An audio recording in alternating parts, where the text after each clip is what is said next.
Ciao ragazzi, benvenuti e bentornati sul nostro canale dove parliamo di come imparare le lingue straniere. Parliamo di apprendimento linguistico in generale e io condivido con voi un po' di strategie, un po' di idee per imparare le lingue, idee che anche io ho utilizzato per imparare le lingue straniere. Trovate più consigli sul mio sito simonepols.com. Oggi parliamo della teoria di Krashen. Io ho fatto già un podcast riguardo a questa teoria.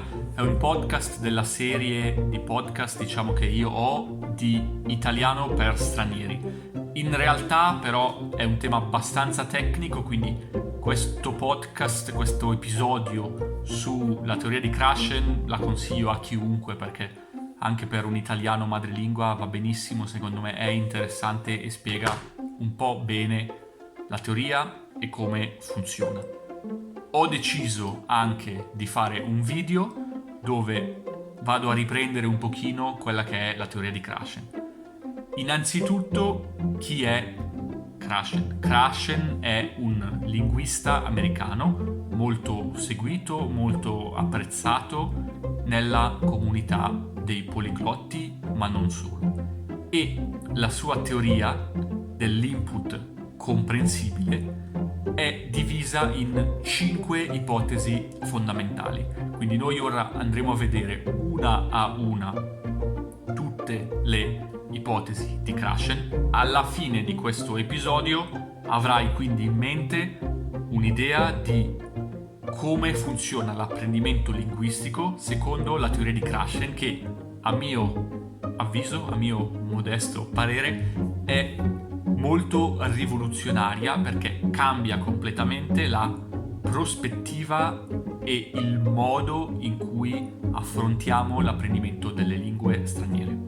Allora, la prima ipotesi della teoria di Krashen è quella che differenzia acquisizione di una lingua da apprendimento di una lingua, ok? Krashen dice: l'apprendimento di una lingua, apprendere una lingua, learning, se utilizziamo la parola in inglese, perché i paper di Krashen sono in inglese, significa studiare qualcosa a proposito della lingua, sulla lingua, ok? Quindi non significa saper parlare la lingua. Io posso aver studiato molto a proposito della lingua, conoscere benissimo tutte le regole della grammatica, conoscere le regole della fonetica, conoscere la struttura della lingua, come funziona la lingua, ma non essere in grado di parlarla. Quindi questo è learning, l'apprendimento. E secondo Krashen invece si impara davvero una lingua attraverso l'acquisizione, acquisition in inglese.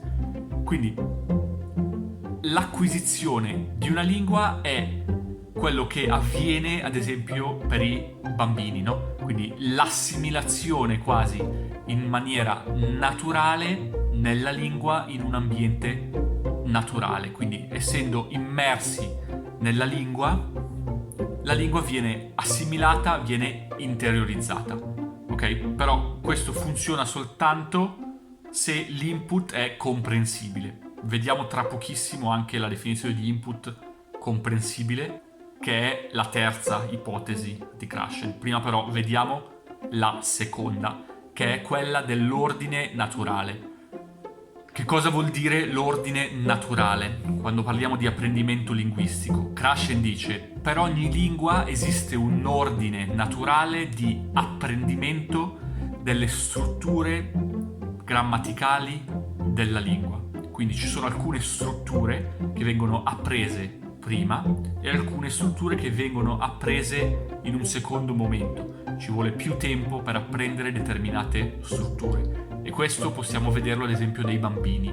I bambini all'inizio imparano determinate strutture e con il tempo imparano delle altre strutture. Ora, e questo è molto importante, Krashen dice l'ordine naturale non dipende però dalla complessità.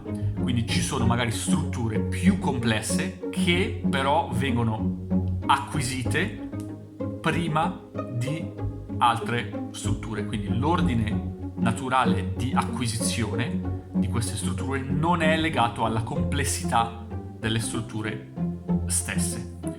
Un esempio di struttura linguistica, perché credo che gli esempi aiutino molto, sono un grande fan degli esempi. In italiano, ad esempio, se diciamo il ragazzo è andato, mettiamo una O alla fine del verbo andare, al passato. La ragazza è andata. Questa è una particolarità della lingua italiana che però non è così semplice da interiorizzare per alcuni stranieri, per studenti della lingua italiana, perché questo concetto esiste in italiano, esiste in alcune altre lingue, ma non in tutte. Se pensiamo all'inglese o anche al tedesco, non c'è questo concetto, no? Cioè la concordanza del verbo con il soggetto in termini di genere maschile o femminile, no? Questo è un concetto tipico della lingua italiana. Un altro esempio di struttura è la S in inglese per indicare nei verbi la terza persona. Questa è una particolarità della lingua inglese e, diciamo, viene assimilata, secondo Krashen o dagli studi che sono stati fatti sui bambini, in un momento successivo. Non è una delle prime strutture grammaticali che vengono acquisite, anche se, essendo abbastanza semplice, nei corsi d'inglese è una delle primissime cose che vengono insegnate al corso. La definizione di ordine naturale è molto importante perché si lega poi all'input comprensibile. Ci arriviamo tra un momento. Una cosa che vorrei aggiungere riguardo all'ordine naturale è che c'è molta ricerca a riguardo per quanto riguarda la lingua inglese. Ce n'è abbastanza per il russo e per lo spagnolo.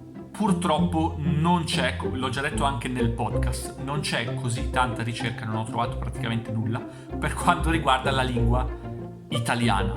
Una mia supposizione, però personale, non sono un esperto, non voglio neanche pormi come esperto, è che la differenza tra passato prossimo e imperfetto, quando usare uno e quando usare l'altro, è un qualcosa che a livello di ordine naturale sta molto alla fine del processo di apprendimento e acquisizione della lingua, perché io ho lavorato e ho visto tanta gente che anche a un livello molto avanzato di italiano, magari un C1 o anche un C2, spesso ancora mischia passato prossimo e imperfetto. Quindi se state guardando questo video e state imparando l'italiano e mischiate questi due tempi, ragazzi, tranquilli, non preoccupatevi, è una cosa che arriva alla fine molto probabilmente del processo di acquisizione della lingua, quindi continuate a esporvi a input e arriverà.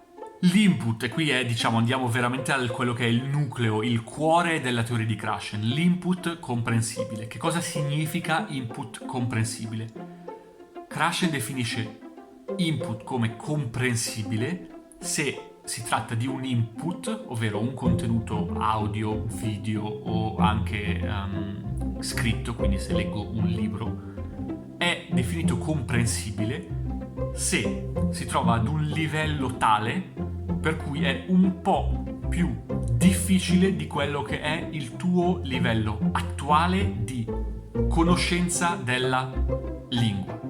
Ok? Quindi se tu stai consumando, diciamo, dei contenuti a un livello che è esattamente il tuo livello, allora non c'è acquisizione della lingua, perché è troppo semplice. Se stai consumando contenuti che sono troppo difficili per il tuo livello, allora non c'è acquisizione, perché questi contenuti vengono percepiti come rumore di fondo. No, non aiuta, perché non so neanche cosa stiano dicendo, no?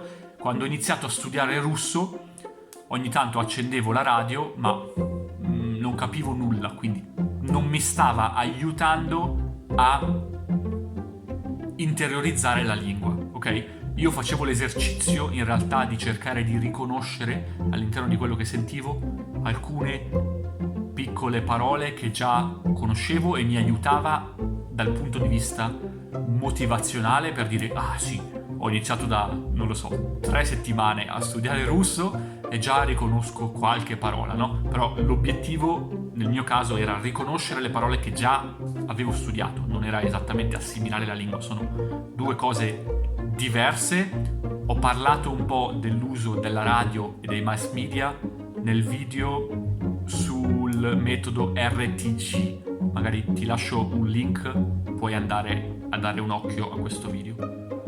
Tornando all'input comprensibile, quindi non troppo semplice, non troppo difficile, ma un gradino più difficile di quello che è il tuo livello attuale. Quindi in questo modo la gran parte delle strutture grammaticali già ti saranno note, saranno comprensibili, ma ci sarà una piccola percentuale di strutture che ancora non conosci. Però, diciamo, immergendo queste strutture che non conosci in una quantità di strutture che invece già conosci, che sai già, diciamo, che ti sono già familiari, allora andrai col tempo ad acquisire le nuove strutture grammaticali e ad interiorizzarle. E Krashen dice quindi questo input non deve essere forzato, cioè non devo forzare all'interno dell'input delle strutture grammaticali determinate, no? Questo in realtà è l'opposto di quello che fanno la stragran maggioranza dei libri di testo, no? Nei libri di testo di solito c'è la lezione, non lo so, 1 sul congiuntivo. Bene, oggi impariamo il congiuntivo in italiano o in spagnolo e ci sono un sacco di frasi con il congiuntivo, no? Che nella realtà non ci sono mai, perché chi è che fa tutto un testo con 500 frasi di congiuntivo, no? Quindi Krashen dice non dobbiamo forzare queste strutture grammaticali, ma lasciamo che l'acquisizione naturale e l'input comprensibile, ovvero un po' più difficile del nostro livello attuale, ci lasci assimilare le nuove strutture. L'input quindi deve essere comprensibile, né troppo facile né troppo difficile, ma un gradino in più. Non deve essere forzato, ma fondamentale, ragazzi, deve essere interessante. Perché se ho un input che io comprendo, che è a livello giusto, non è forzato, ma non mi interessa, non me ne frega niente di quello che viene detto in questo determinato video o podcast o in questo libro, non mi aiuta. Se non mi interessa, il mio cervello entra da una parte, esce dall'altra, non impara. Quindi è fondamentale che i contenuti siano interessanti. Se state lavorando con un libro e a un certo punto c'è un capitolo che non vi interessa, lasciatelo perdere, ragazzi. Non lo fate, ci tornerete dopo, magari ci tornerete più avanti. È fondamentale che l'input sia comprensibile e è quello che spero di fare con il mio podcast che ho per stranieri che imparano l'italiano. Quindi cerco di fare contenuti comprensibili e interessanti. Se siete curiosi, il link lo trovate nella descrizione al podcast, anzi in particolare alla puntata sulla teoria di Krashen. Vi lascio un link nella descrizione. La quarta ipotesi della teoria di Krashen è quella della funzione di monitor. Che cosa dice Krashen? Krashen dice: bene, io acquisisco la lingua in maniera naturale attraverso l'esposizione ripetuta all'input comprensibile e interessante. Però posso anche andare a lavorare sulla funzione di monitor. La funzione di monitor non è altro che la conoscenza della lingua intesa come l'apprendimento della grammatica e delle regole che determinano la lingua. Quindi Krashen dice: la lingua si impara grazie all'input comprensibile, però questa acquisizione della lingua non è perfetta, perché io posso acquisire la lingua in maniera parziale, magari faccio ancora degli errori. Quindi lo studiare le regole della lingua sviluppa una funzione di monitor, quindi una capacità di andare ad autocorreggermi, perché se conosco una regola, nel momento in cui vado ad acquisire un concetto, ma c'è un piccolo errore da qualche parte nel modo in cui l'ho acquisito, allora la consapevolezza della regola mi aiuta a correggermi e a perfezionarmi, ok? Solo tramite l'esposizione alla lingua è molto difficile, ragazzi, arrivare ad un livello veramente elevato. Quindi la parte di studio delle regole è una parte importante, però non è la parte fondamentale. La parte fondamentale rimane quella di esposizione e acquisizione della lingua grazie all'input comprensibile.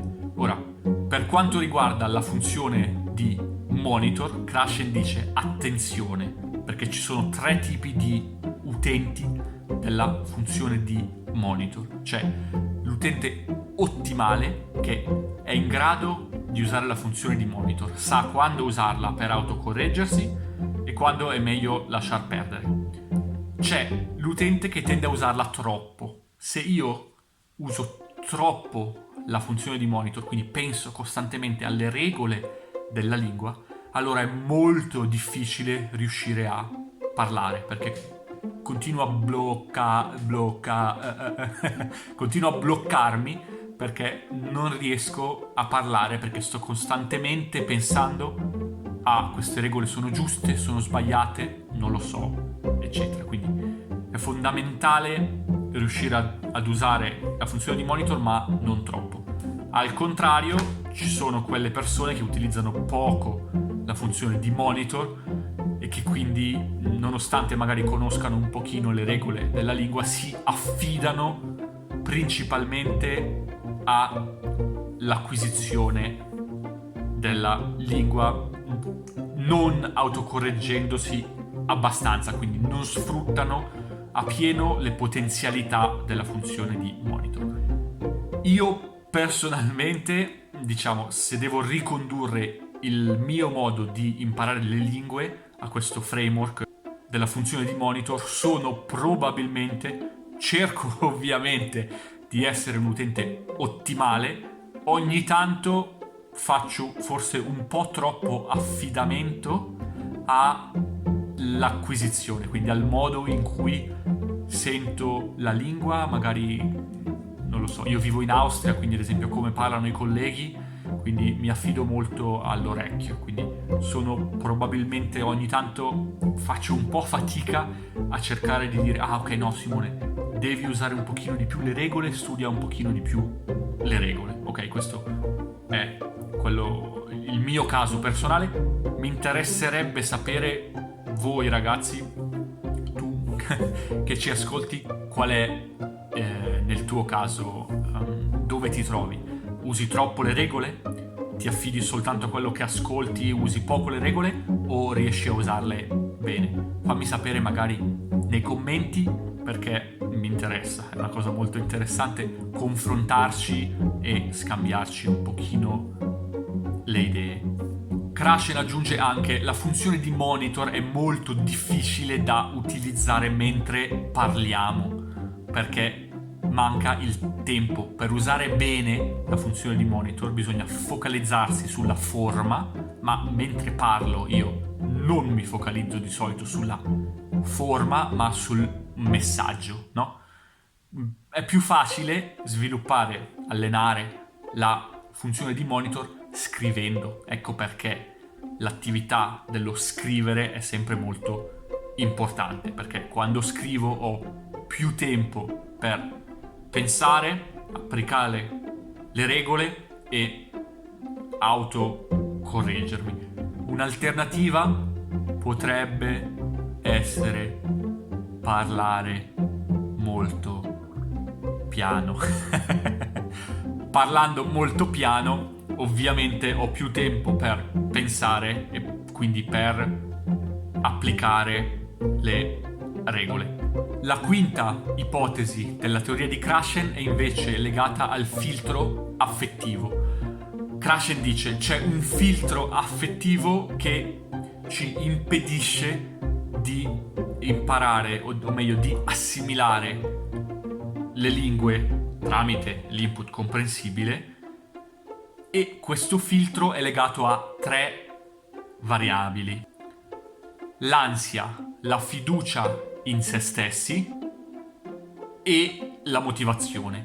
Quindi se io sono ansioso, ho paura di parlare e ho poca fiducia in me stesso, quindi dico oh Simone, non riuscirai mai a parlare, non lo so, il turco, allora il filtro è più alto, no? Quindi è come se, immaginatevi un filtro, le parole cercano di passare e di arrivare al mio cervello, ma c'è il filtro, no? Lo incontrano e non riescono a passare, no? Quindi ansia e scarsa fiducia in se stessi aumentano il filtro. La motivazione invece abbassa il filtro, quindi se qua c'è il filtro arrivano le parole ma io sono meno motivato, perdonatemi, sono più motivato, ovviamente il filtro è più basso, quindi le parole passano e arrivano al mio cervello e riesco ad assimilare la lingua, acquisire, se vogliamo usare la terminologia di Krashen. Ecco perché Krashen dice gli insegnanti non dovrebbero correggere gli allievi, gli studenti, no? Dovrebbero lasciare parlare le persone e magari solo alla fine dare un feedback sugli errori che sono stati fatti, perché correggere sempre le persone crea ansia, va a diminuire la fiducia che le persone hanno in loro stessi e questo non va bene per l'apprendimento. Ecco perché invece un'atmosfera più rilassata, come può essere quella di, non lo so, parlare tra amici o andare a un incontro di language exchange, può essere un ottimo modo per praticare la lingua parlata, perché non c'è questa atmosfera di stress, quindi è molto più semplice parlare in maniera libera. Io stesso organizzo online una volta alla settimana un incontro di language exchange, vi lascio il link anche qui nella descrizione del podcast. Abbiamo una quantità gigante di lingue, abbiamo italiano, francese, spagnolo, tedesco, russo, arabo, giapponese, esperanto, greco, ungherese, abbiamo un sacco di lingue. Ho iniziato con le lingue che parlo io, col tempo abbiamo mano a mano aggiunto nuove lingue, quindi se volete, se vuoi venire a fare un giro, trovi il link, è tutto completamente gratuito, quindi si chiacchiera, si parla con gente che viene da tutto il mondo in tante lingue diverse. Bene, oggi l'episodio di oggi è un po' più lungo del solito, ma ci tenevo davvero tanto perché secondo me questo è davvero un modo rivoluzionario di approcciare l'apprendimento linguistico e volevo condividerlo con voi. Se vi è piaciuto, come al solito, ragazzi, mi aiutate tantissimo e aiutate tanto anche chi vuole imparare le lingue straniere. Potete ricondividere il video sui vostri canali, potete seguire, mettere un like, seguirmi su YouTube, io sono super contento, vi ringrazio, spero davvero che sia stato interessante e ci vediamo presto ragazzi. Grazie ancora, grazie tantissimo. Ciao ragazzi. Puoi cliccare qua, puoi cliccare entrambi anche.